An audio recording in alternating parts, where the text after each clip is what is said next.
इधर आ जाए, इधर उनको प्लीज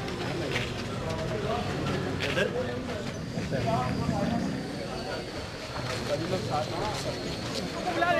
नहीं दूर रहने दो।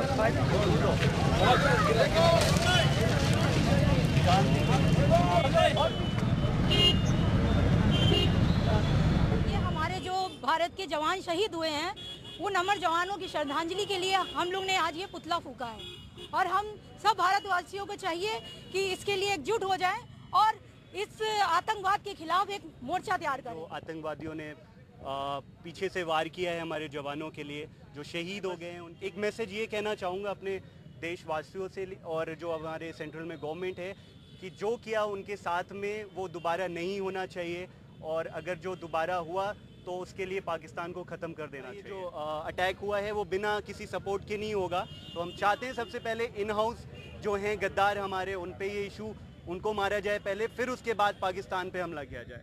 अब जो हमारे शहीद हुए हैं अब नहीं मरने चाहिए, घुस के बदला लीजिए। हम हमारी ताकत के साथ अपने जवानों के साथ हैं, हमारी सरकार के साथ हैं।